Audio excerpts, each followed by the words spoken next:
Ça a été une course qui est très dure, très dure, surtout les 30-35 derniers kilomètres. On nous l'avait dit, les organisateurs nous avaient prévenus, mais c'est vrai que la fin c'est des montées où tu es obligé de mettre les mains par terre pour avancer.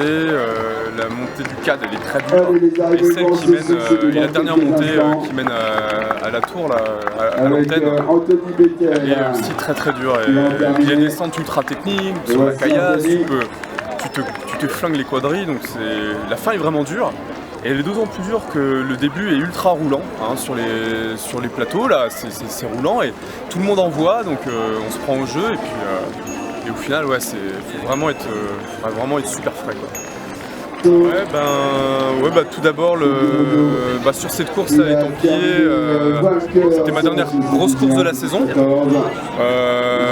Dans un contexte international, c'est vrai que moi mon objectif c'était de rentrer dans les 30, parce qu'il y avait quand même les deux teams élites, donc 2x5 ça faisait 10 coureurs vraiment de niveau mondial. Donc je me suis dit top 30 c'est pas mal. Après j'étais plutôt bien sur le début qui était roulant, donc c'était à mon avantage. Ouais, j'ai dû passer dans les 25 au ravito le 45e là, à Pierrefiche.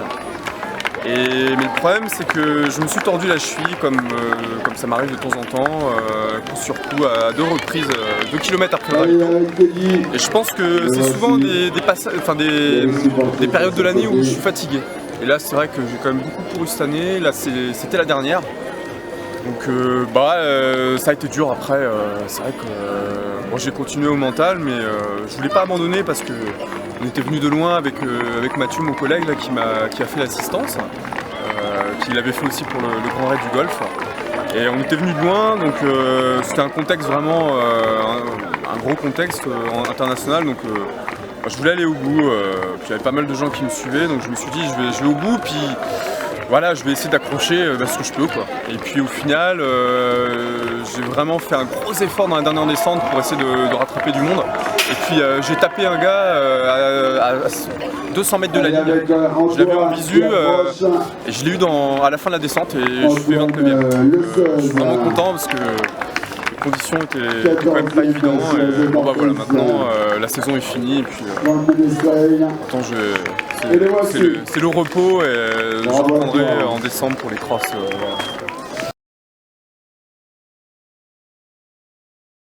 Le plus grand souvenir, c'est la victoire sur le Grand Raid du Golfe. C'est un truc de fou. L'arrivée sur le port de Vannes avec les flambeaux, c'est vraiment magique. Surtout que, étant en tête depuis un bout de temps, j'avais eu le temps de me faire le film en fait. Après, j'étais content aussi de gagner la course de Belle-Île. C'est une super course, un très bon niveau, une super organisation. C'était vraiment la fête du trail aussi à Belle-Île. C'est tous les 2 ans. Voilà, et puis Guerlédan, je suis content d'avoir enfin fait une bonne performance, même si j'aurais peut-être pu faire mieux. On se la cheville toujours, mais voilà, rentrer dans les 3 Guerlédan, c'est quand même aussi un super souvenir. Et c'était une saison bien remplie et je sais pas ce que ça va être la prochaine, mais j'espère que ça va continuer comme ça, quoi. Ouais. 2014, mon gros objectif c'est le Grand Raid du Golfe. Donc j'ai construit ma première partie de saison en fonction de ça.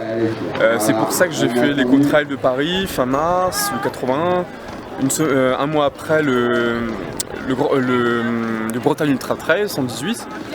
Dans le but de monter progressivement en distance. Mais je ne referai pas les mêmes courses en 2015 parce que voilà, ça s'est bien passé une fois, mais j'ai besoin de changer pour éviter une lassitude psychologique. Donc je vais reprendre vraiment sur du court jusqu'à Guerlédan. Je vais faire un marathon, le marathon de Nantes, parce que j'en ai jamais fait, et puis je voudrais faire un chrono, quoi. Et puis mon objectif vraiment, je vais essayer d'arriver avec le plus de vitesse possible pour Guerlédan, parce que c'est Guerlédan, et puis là le lac sera vide en 2015, et puis ce sera peut-être le championnat de Bretagne de trail aussi. Donc ce sera ça l'idée, et après si je vais au Grand Raid de la Réunion, Donc là, la deuxième partie de saison, ça va être axé sur une préparation un peu plus typée dénivelé, quoi, montagne. Donc là, je vais faire 2 courses, je pense, pour préparer cet objectif. Je vais aller au Grand Raid des Pyrénées, faire le 80 ou le 120, c'est 2 mois avant, et puis peut-être aux 80 km du Mont Blanc. Voilà. Dans l'idée, pareil, de faire des courses de préparation. Et pour la première fois, je pense que j'irai faire peut-être du dénivelé en montagne spécifiquement. Parce que jusqu'à maintenant, moi je pars en vacances avec des amis, c'est plus pour des vacances, c'est pas pour m'entraîner. On fait de la rando, mais c'est vraiment loisir, quoi. C'est pas du tout pour... Et quand je vois que tous les gars qui réussissent bien, ils passent par là, je me dis si je veux aussi faire quelque chose en 2015, il faudra que je passe par là. Alors, ça m'embête un peu parce que voilà, ça devient presque professionnel, quoi, dans ce sport, alors que finalement on n'est que des amateurs, on fait ça par plaisir. Mais bon, après, si c'est une fois pour 2015, je pense que je le ferai. Donc voilà, deuxième partie de saison, le Grand Raid de la Réunion, je pense.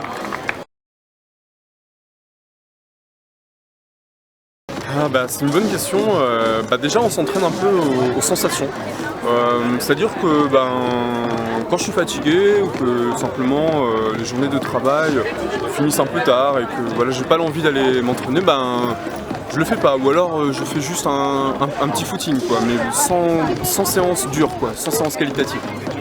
Et par contre, j'essaye quand même de caser quelques séances clés, notamment à 3 semaines d'un gros objectif. J'essaie d'aller faire une séance de dénivelé, par exemple, une séance spécifique. C'est ce que j'ai fait pour les Templiers ou pour d'autres courses. Et puis après, surtout, je me sers de courses pour préparer d'autres courses. En fait. Je construis un peu ma saison. Je construis ma saison comme ça.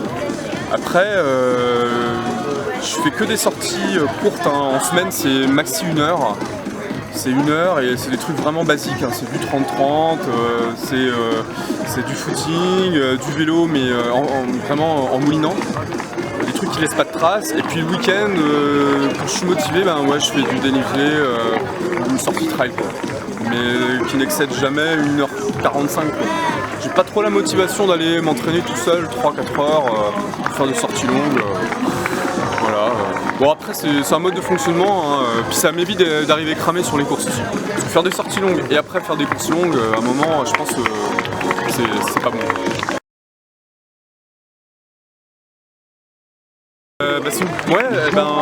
Je change pas mal, mais après c'est à la fois un problème et un avantage, c'est qu'en Bretagne les parcours sont, on va dire, roulants mais cassants. Du coup la solution est toute simple, hein. Il faut être rapide.